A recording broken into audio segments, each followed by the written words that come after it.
खीर साखतो चोखोबांची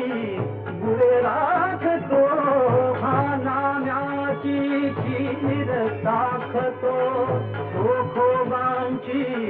गुरे राखतो पुरंदराचा हा परमात्मा